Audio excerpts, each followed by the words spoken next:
what will be a mindset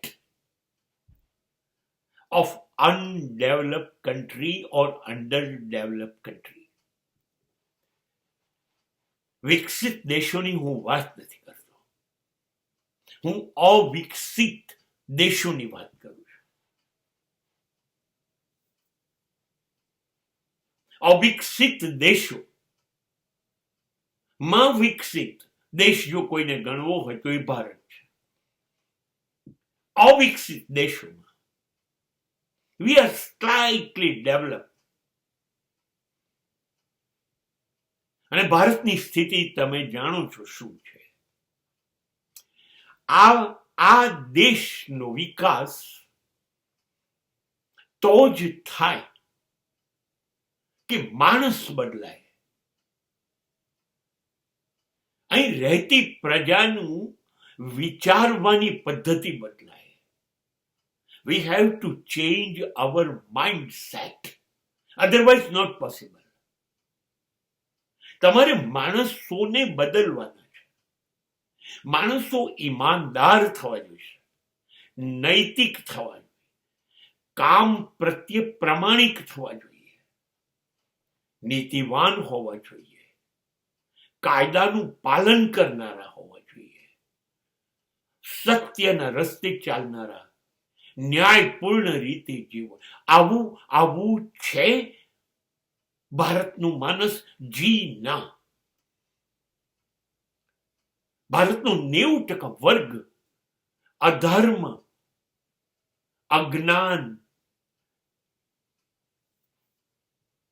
અસત્ય, અનીતિ અને કાયદા વગર જીવે છે.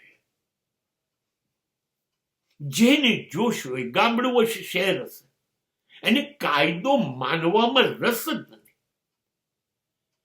કાયદાનો ભંગ, એક પણ કાયદો શિસ્તનો માનવો નથી.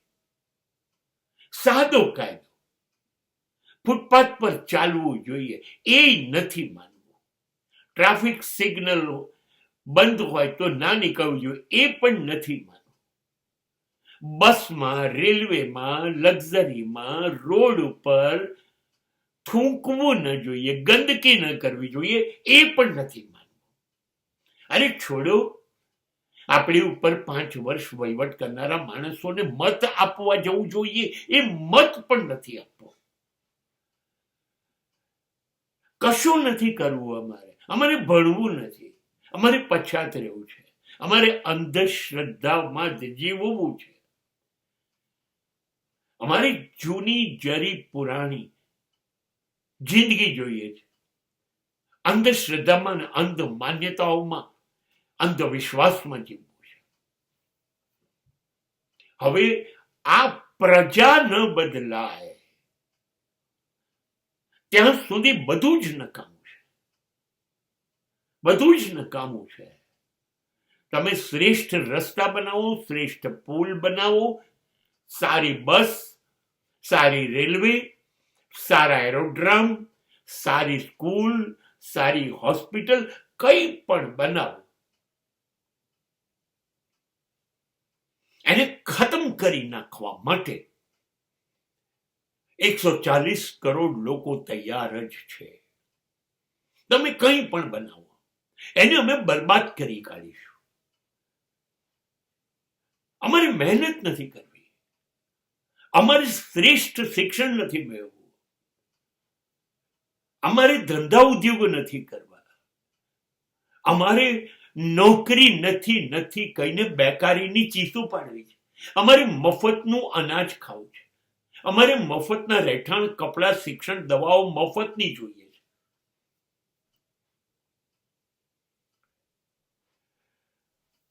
નથી અમારે સાયન્સમાં ડેવલપમેન્ટ કરવું, નથી અમારું ડેવલપમેન્ટ મેડિકલમાં, નથી અમારું ટેકનોલોજીમાં, નથી અમારે સ્પેસ રિસર્ચ.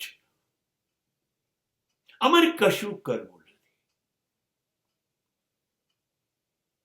અને હું આ વાત ભારતની કરી રહ્યો છું, જે અવિકસિત દેશો દુનિયામાં છે એનો બોસ છે.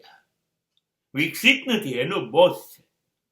કેમ કે થોડોક વિકાસના રસ્તા પર ચાલ્યો છે, અને તોય આપણી સ્થિતિ આ છે.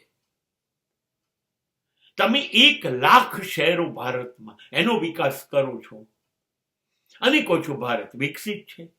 ભારત 14,00,000 ગામડા છે.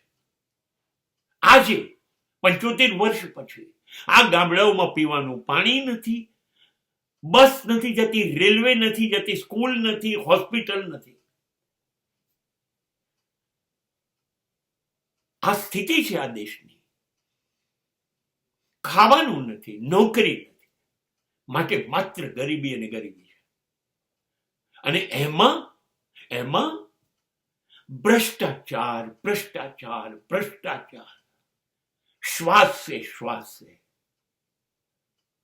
અને એમાં અત્યંત સ્વાર્થી નેતાઓ, રાજકારણીઓ, જેને સત્તા કરવામાં, ટકાવવામાં રસ છે, એમાંથી ઝઘડવામાંથી ઊંચા નથી આવતા. તો લોક કલ્યાણ કોણ કરશે? કોણ કરશે? આ છે અવિકસિત, અલ્પ વિકસિત દેશોનું માઇન્ડસેટ.